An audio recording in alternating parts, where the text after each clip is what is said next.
there's a moment that changes everything.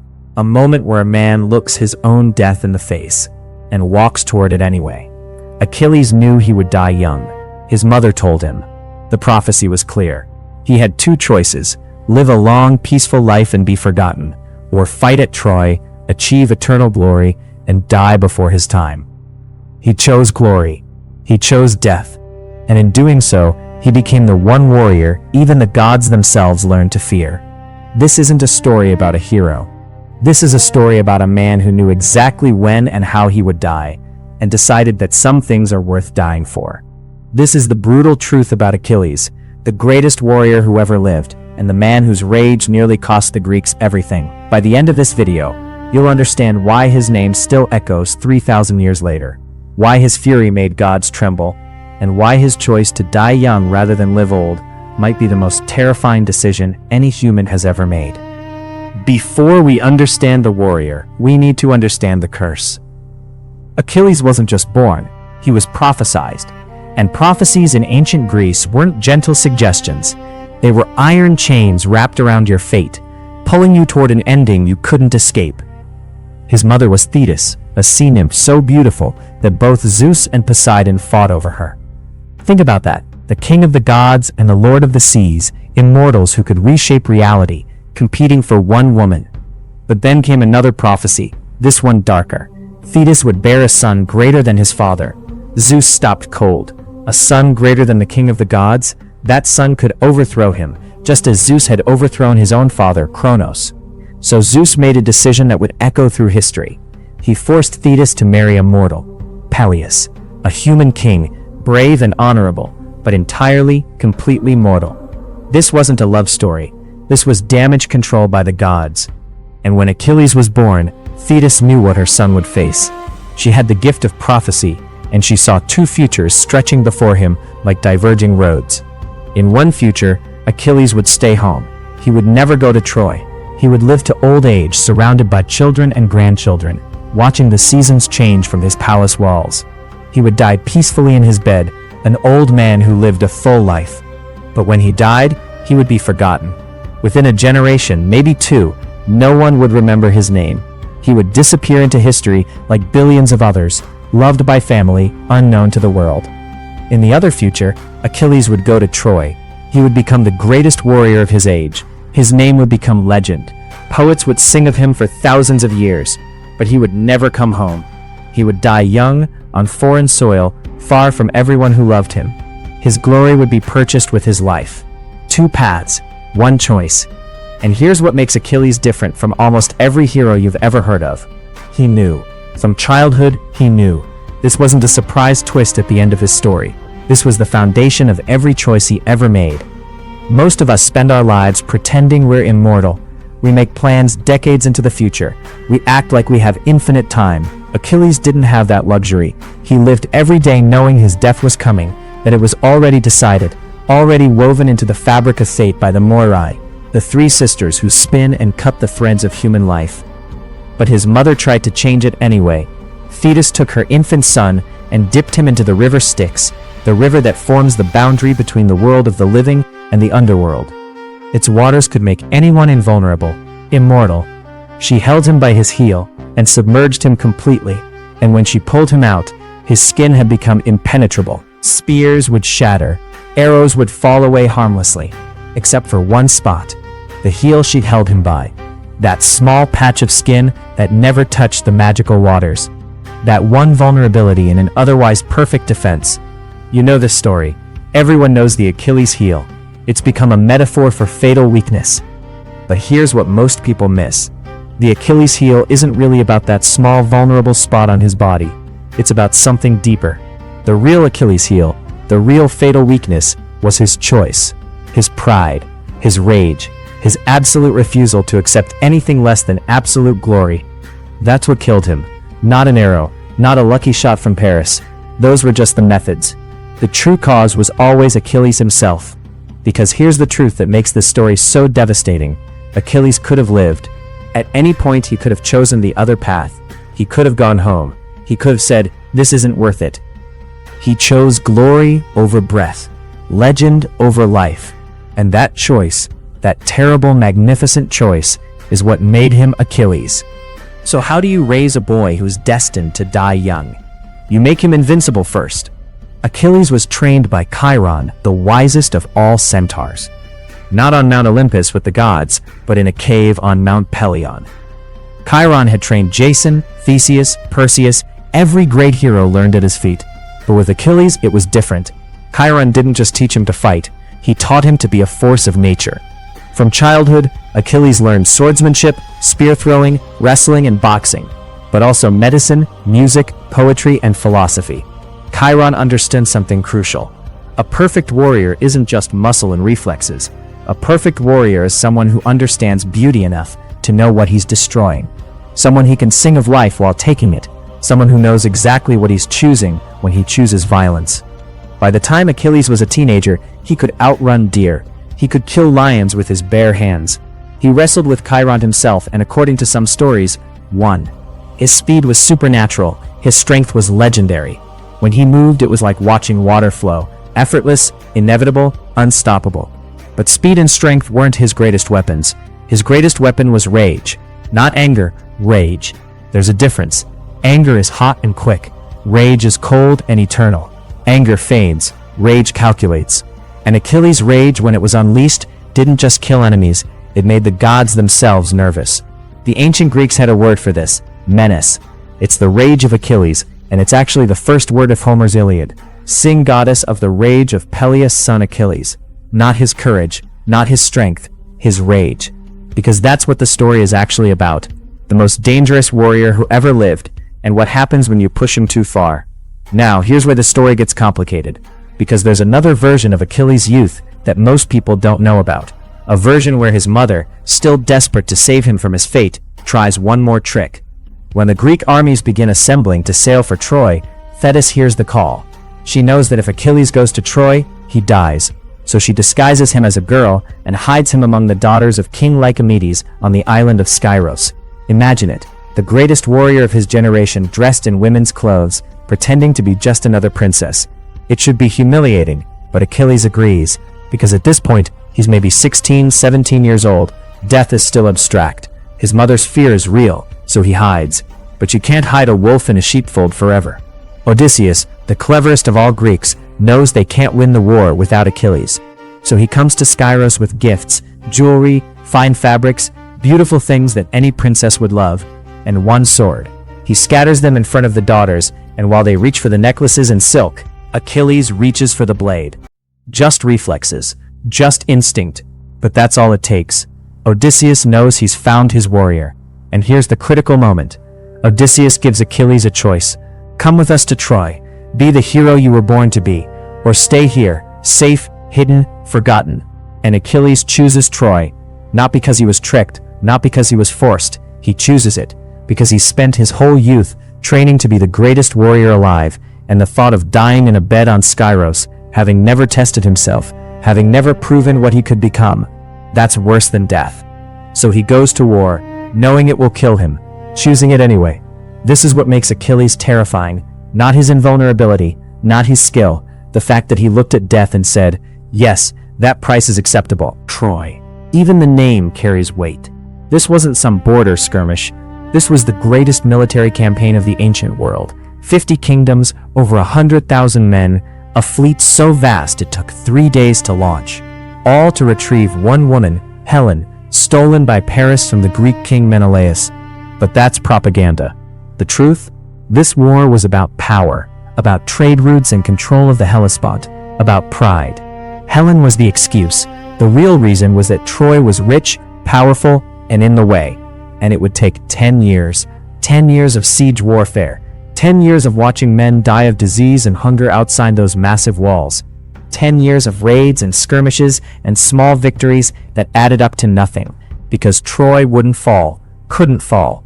Its walls were built by Poseidon himself, according to legend. 60 feet high, 10 feet thick, impregnable. But the Greeks had Achilles. In the first 9 years of the war, Achilles is unstoppable.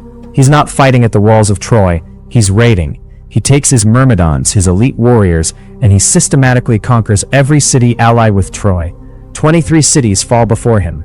23 cities burned and plundered and left as smoking ruins. The ancient texts describe him as a force of nature. When Achilles entered a battle, it was already over. He would cut through enemy lines like a scythe through wheat. Soldiers would break and run at the sight of him. Kings would surrender their cities rather than face him in combat. And here's what makes it even more devastating. He was beautiful doing it. The ancient Greeks didn't separate beauty from terror. In their art, in their poetry, Achilles is always described as the most beautiful of all the Greeks.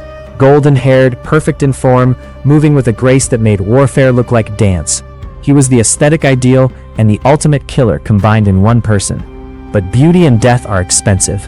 With every city Achilles destroyed, with every king he killed, his legend grew, and so did his pride. Because that's the poison that was always in him. Hubris, excessive pride, the belief that because he was the greatest warrior, he deserved the greatest respect, the greatest honor, the greatest share of plunder. And that brings us to Agamemnon. Agamemnon was the commander of the Greek forces, king of Mycenae, brother of Menelaus, the man who assembled the armies and led the campaign. By all rights, he was Achilles' superior officer, but Achilles didn't see it that way. To Achilles, Agamemnon was a politician playing at soldier, a man who stood behind the lines while real warriors bled, someone who claimed the lion's share of glory despite doing none of the real work. And for 9 years, that tension simmered. Then came Briseis. After one of his raids, Achilles took a captured woman named Briseis as his war prize. The ancient texts are careful to tell us that Achilles genuinely cared for her, as much as a warrior could care for a captive. She wasn't just property to him. She represented his honor, his achievements, his right to the rewards of his labor. And Agamemnon took her. He took her because he'd been forced to give up his own war prize, a woman named Chryseis, to appease the god Apollo. And rather than accept that loss, Agamemnon used his authority as commander to simply take Achilles' prize instead. It was legal. It was within his rights as supreme commander. But it was also the worst decision he ever made, because Achilles didn't get angry, he got cold. He walked into the Greek assembly, in front of all the kings and warriors, and he said something that no one had ever dared say before. "I'm done. I will not fight for you anymore. You want Troy? Win it yourselves." The greatest warrior in the world, the one man who could turn the tide of the entire war, went back to his tent and refused to fight. Not because he was wounded, not because he was afraid, because his honor had been insulted. Think about the calculation here. Tens of thousands of Greeks would die because Achilles and Agamemnon had a dispute over one woman. The entire war effort ground to a halt because of one man's pride. The other Greeks begged him to return. They offered him treasure, cities, even Briseis back, plus apologies. Achilles refused everything. "He dishonored me in front of everyone," Achilles said, "and that cannot be undone with gold." So the Greeks fought without him, and they started losing. Without Achilles, the Greeks began to die. The Trojans, led by Hector, their greatest warrior and prince of Troy, pushed the Greeks back to their ships. For the first time in 9 years, the Greeks faced total defeat. The Trojans were literally at the ships, throwing torches, trying to burn the fleet and trap the entire Greek army on foreign soil. Patroclus watched it happen. Patroclus was Achilles' closest companion. The ancient texts are deliberately ambiguous about their exact relationship. Friends, lovers, something deeper than either word could capture. What matters is this: Patroclus loved Achilles more than anyone else in the world, and he couldn't watch the Greeks lose because of Achilles' pride. So he made a plan, a terrible, brilliant, doomed plan. "Let me wear your armor," Patroclus said. "Let me lead the Myrmidons into battle. The Trojans will see your armor and think you've returned. They'll break and run. I can save the Greeks without you having to swallow your pride." Achilles should have said no. He knew how dangerous Hector was. He knew Patroclus wasn't strong enough to face him. But he was still angry, still hurt, and part of him wanted the Greeks to suffer a little more before he saved them. So he said yes. But he gave Patroclus specific orders. Drive them back from the ships, that's all. Don't chase them to the walls. Don't try to be a hero, just push them back in return. Patroclus agreed. He put on Achilles' armor, the divine armor forged by Hephaestus himself, armor no mortal weapon could pierce. He took Achilles' spear. He led the Myrmidons into battle, and it worked. The Trojans saw that armor and panicked. "Achilles has returned," they screamed. They ran, Patroclus drove them back from the ships, across the plain, saving the entire Greek army. But he didn't stop. That's the tragedy. He could have stopped. He could have followed orders and returned alive. But in that moment, wearing Achilles' armor, feeling the Trojans break before him, Patroclus tasted what Achilles felt every day: the intoxication of being unstoppable, the glory, the power. So he kept going, all the way to the walls of Troy. He killed Sarpedon, a son of Zeus himself. He slaughtered Trojan warriors by the dozens. He was magnificent. He was victorious. And then he met Hector. Hector who wasn't fooled by the armor.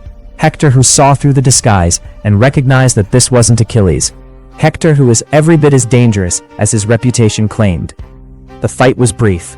Patroclus was good. Hector was better. Hector's spear found the one spot where the armor plates met. Patroclus fell, and as he lay dying, Hector stripped Achilles' divine armor from his body. When the news reached Achilles, something inside him broke. Not snapped. Broke. Like ice cracking, like glass shattering. Every piece of humanity, every bit of restraint, every ounce of mercy that had been inside him, fractured and fell away. What was left was something the Greeks had a name for. Something they feared more than any monster. Menace. The rage of Achilles. His mother Thetis heard his screaming from beneath the ocean. The sound made her weep. She came to him and knew immediately what would happen next. Because she'd always known. This was why he was at Troy. This was why he'd die. If you kill Hector, she said, your death will follow shortly after his. That's the prophecy. If you take revenge, you doom yourself. Achilles looked at his mother with eyes that no longer saw life or death as separate things. Then let me die, he said. But first, Hector dies. Thetis couldn't stop him. The gods themselves couldn't stop him. So she did the only thing she could do. She went to Hephaestus, the god of the forge, and begged him to make new armor for her son. Armor for a man who knew he was about to die. Hephaestus crafted the most magnificent armor ever made, a shield depicting the entire world, cities at peace and war, farmers and dancers, the ocean and the stars. Armor so beautiful it hurt to look at. Armor for a final act. When Achilles put it on and stepped onto the battlefield, the Trojans saw death walking toward them.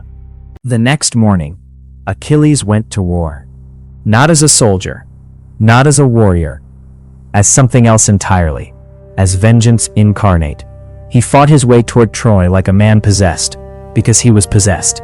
By grief, by rage, by the certainty that nothing mattered anymore, except making Hector pay. Bodies fell around him. The Scamander River ran red with blood. At one point he killed so many Trojans that the river itself rose up against him, the god of the river, trying to drown him in bodies and blood. Achilles fought the river, and won. When the Trojans saw him coming, they ran. All of them poured back into Troy's gates, scrambling for safety behind those massive walls. Every single soldier retreated, except one. Hector stood outside the gates, alone, waiting. He knew what was coming. He knew he couldn't win. But he was the prince of Troy, the defender of his city, and his people needed to see him stand. Needed to see that courage existed even when hope didn't. His father Priam stood on the walls and begged him to come inside. His mother Hecuba screamed for him to flee. But Hector stayed, because that's what heroes do. They stand. 3 times around the walls of Troy, Hector ran with Achilles pursuing, the greatest Trojan warrior who had killed hundreds of Greeks, who had struck down Patroclus himself, ran in terror from Achilles. And Achilles didn't get tired, didn't slow, just followed, patient as death, inevitable as the tide. Finally, the goddess Athena tricked Hector. She appeared disguised as his brother and convinced him to turn and fight. So Hector turned, gathering his courage one last time. A pact, Hector said. When one of us falls, the winner treats the body with respect, returns it for proper burial. We're warriors, not animals. Agree to this. Achilles stared at him with eyes that held no recognition of humanity. Lions don't make pacts with men, he said. Wolves don't swear oaths with lambs. There will be no agreements between us. One of us dies today. That's the only truth that matters. They fought. It wasn't even close. Hector was good, magnificent even, but Achilles was beyond good, beyond skill. He moved like he knew where every strike was coming from before Hector even thought of it. He was faster, stronger, angrier, more willing to die because dying didn't scare him anymore. Achilles' spear found Hector's throat, the one spot not covered by the armor, by Achilles' own divine armor that Hector was wearing. Hector fell, and as he died, he made one last request. Please, return my body to my father. Let me have a proper funeral. Let me rest. Achilles smiled, but there was no humor in it. No humanity. I wish my rage could drive me to carve your flesh and eat it raw, he said. No amount of gold will buy your body back. Dogs and birds will eat you. Then he did something that made even the gods turn away. He tied Hector's corpse to his chariot by the ankles, and he dragged the body around the walls of Troy, around and around, while Hector's parents watched from the walls, while his wife Andromache screamed, while the entire city mourned. For 12 days, Achilles dragged Hector's body. Every morning he would wake up and drag it around Patroclus's tomb. 12 days of desecration. 12 days of rage that wouldn't cool. The gods themselves were horrified. Apollo protected the body from corruption, keeping it intact despite the abuse. The gods argued on Olympus. Should they intervene? Should they steal the body back? Finally, Zeus sent Thetis with a message. Enough. But it wasn't the gods who ended Achilles' rage. It was an old man.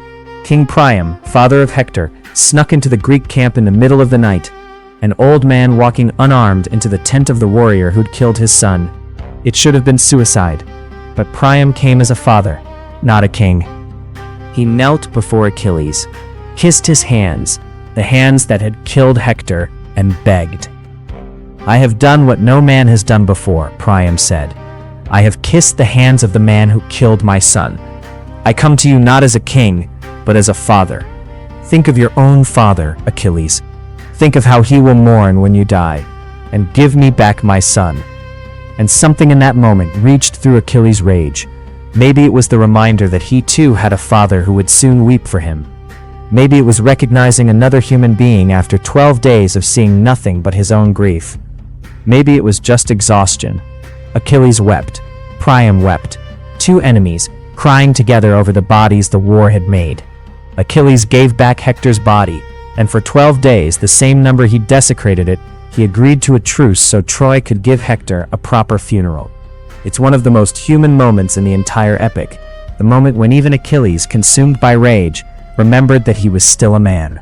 After Hector's death, the war continued, but everyone knew it was almost over. Troy's greatest defender was dead. Their morale was broken. It was just a matter of time. And Achilles was still there, still killing, still the most dangerous warrior on the field. He'd killed Hector. He'd killed Penthesilea, the Amazon queen who came to help Troy. He'd killed Memnon, son of the goddess Eos, bringing down demigods and mortals alike. He seemed invincible, untouchable, more god than man. But prophecies don't lie. Paris, prince of Troy, the man whose theft of Helen had started the whole war, wasn't a warrior, not like Hector, not like Achilles. He was beautiful, romantic, a lover, not a fighter. In single combat against Achilles, he would have died in seconds. But Paris had a bow, and he had the god Apollo guiding his aim. The ancient texts differ on exactly how it happened. Some say Paris shot from the walls. Some say it was during a battle at the Scaean gates. Some say Achilles was trying to reach an agreement with Priam about marrying his daughter Polyxena when he was ambushed. But they all agree on what happened next. Paris drew his bow.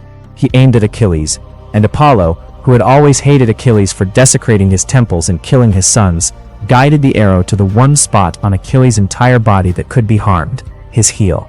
The arrow struck, and the greatest warrior who ever lived fell. Think about that moment. An arrow to the heel shouldn't be fatal. It's painful, crippling maybe, but not deadly.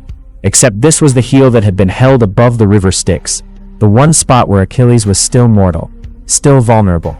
And in a world where wounds infected easily, where medicine was primitive, that arrow was a death sentence. Some versions say Achilles died instantly. Others say he fought on for a while, killing more Trojans even as he bled out, refusing to fall until his legs literally couldn't hold him anymore. Knowing Achilles, that second version seems more likely. Either way, Achilles fell, and with him fell the Greeks' greatest weapon. The Greeks fought over his body. A massive battle erupted with Trojans trying to desecrate the corpse and Greeks desperate to prevent it. Ajax and Odysseus held the line, carrying Achilles' body back to the ships, while the rest of the Greek army formed a shield wall around them. They burned him with full honors. His ashes were mixed with Patroclus's, so the two companions could be together in death as they'd been in life. The army mourned for 17 days, and his mother Thetis, the sea nymph who tried so hard to save him, rose from the ocean with her sisters. They stood on the shore and sang a dirge so beautiful and so sad that even the gods wept. Achilles was dead, at roughly age 35, maybe younger, cut down in his prime, just as the prophecy had said. But here's the thing. He'd known it was coming. He'd always known, and he'd chosen it anyway. So why did the gods fear Achilles? He was mortal. He died from a single arrow. He couldn't fly or shoot lightning or command the seas. In a direct confrontation with any god, he would have been obliterated. But the gods didn't fear his power. They feared what he represented. Achilles represented the one thing the immortal gods could never understand, the choice to embrace mortality with eyes wide open. The gods are eternal. They'll exist forever, unchanging, untouchable by time. They can't die. And because they can't die, they can't truly risk anything. Every choice they make is reversible. Every consequence is temporary. They play with mortal lives like chess pieces because nothing they do will ever fundamentally threaten their existence. Achilles chose to die, not in a moment of passion, not in a sudden sacrifice. He chose it knowing exactly what he was doing, years in advance, with full knowledge of the cost. And in making that choice, he became more free than any god. Because here's the paradox. Immortality is a prison. When you can't die, when you have infinite time, nothing is urgent, nothing is precious. The gods love and fight and scheme, but it's all ultimately meaningless because there are no stakes for them personally. They'll still be there tomorrow and the day after, forever. But Achilles, he had 35 years, maybe less. He knew it. Every moment was precious because it was limited. Every choice mattered because there wasn't time for do-overs. He lived with an intensity the gods could never match because he lived with an ending. And when he chose glory over life, he proved something terrifying. That mortals, when pushed, can transcend their limitations in ways gods never can. Not through power, but through meaning. The gods gave Achilles everything they could. Divine armor, a goddess mother, invulnerable skin, strength beyond normal men. But none of that made him legendary. What made him legendary was that he rejected their most precious gift, immortality. Zeus offered it to him. His mother begged him to take it. He could have lived forever, become a minor god, enjoyed eternity on Olympus.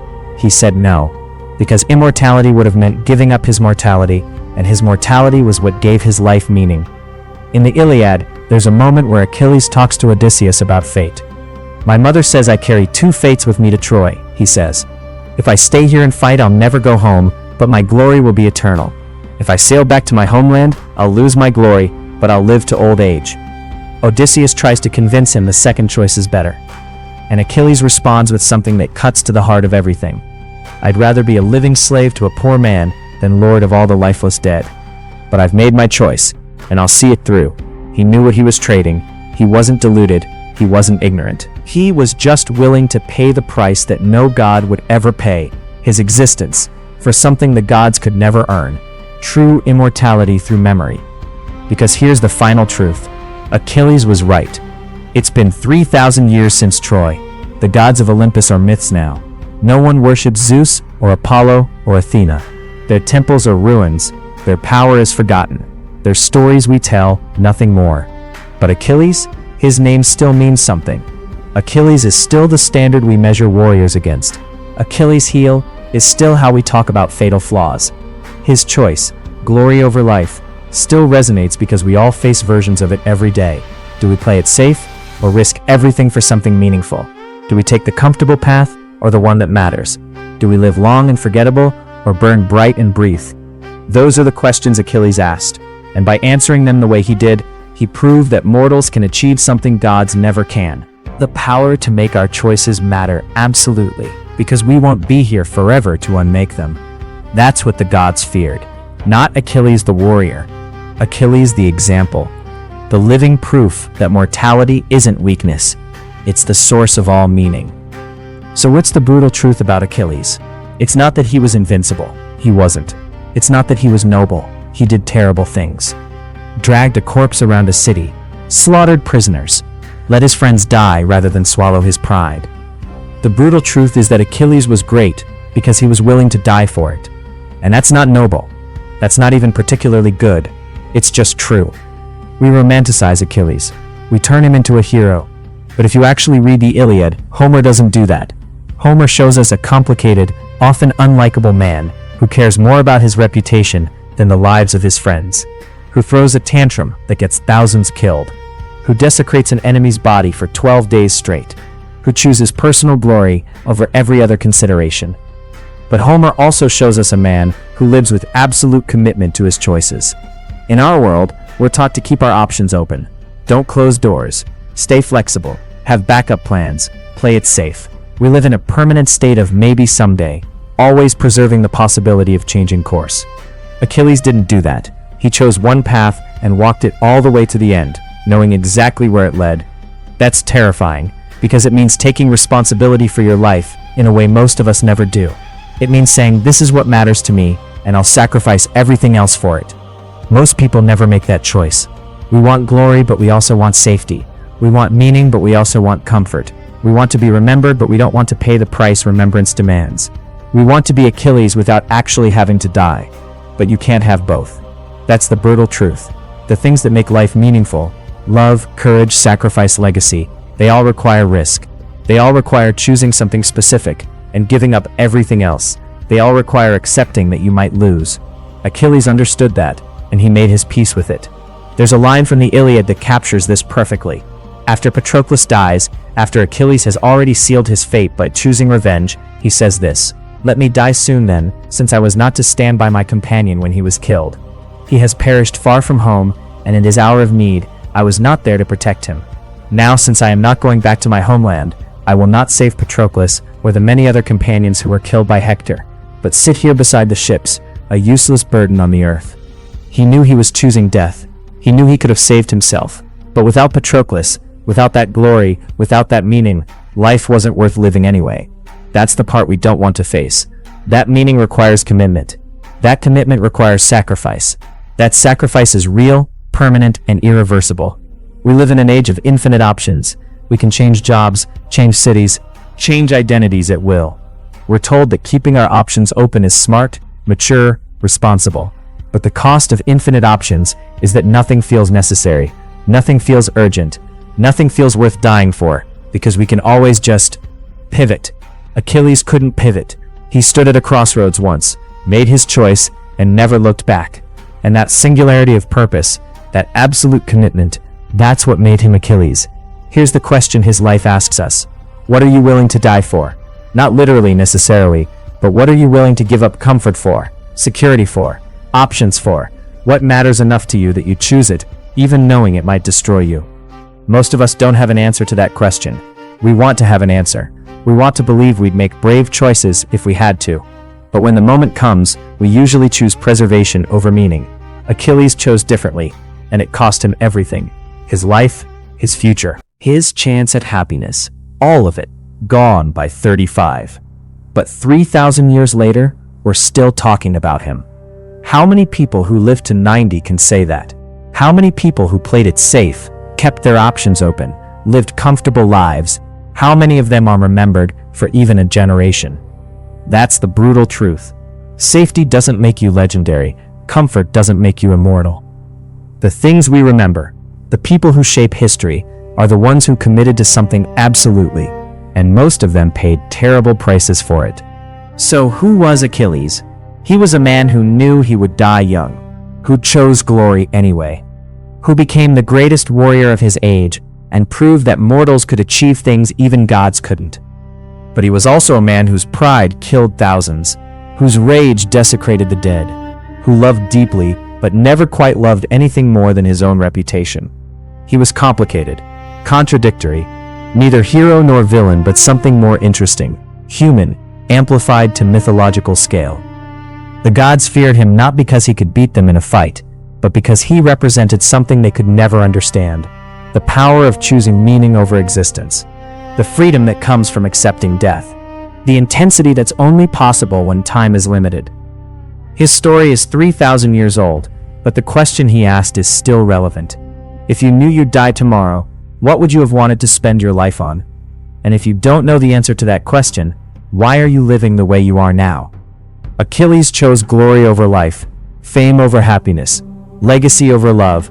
He got what he wanted, and it killed him. But he's still here in a way, still remembered, still Achilles, the warrior even gods feared. Was it worth it? Only he could answer that. But he made his choice knowing all the costs, and he never regretted it. Not when Hector fell, not when the arrow struck, not when death came for him on a foreign beach, far from home, just as the prophecy had always promised. He died young, he died violently, he died exactly the way he knew he would. But he died Achilles, and no one, God or man, can take that from him. That's the brutal truth about Achilles. That's who he was, the man who chose to be legend, and paid for it with everything he had. Thanks for watching. If this story made you think about your own choices, about what you'd trade comfort for, what you'd risk safety for, what actually matters to you, let me know in the comments. And if you want more deep dives into mythology, into the stories that still shape how we think about heroism and meaning and what it costs to be remembered, subscribe. Because there are more stories like this. More brutal truths about heroes who weren't as heroic as we remember. More questions about whether glory is worth what it costs. Hit that like button if this video was worth your time. And I'll see you in the next one, where we'll ask the questions no one wants to answer, about heroes who paid terrible prices, and whether any of it was worth it.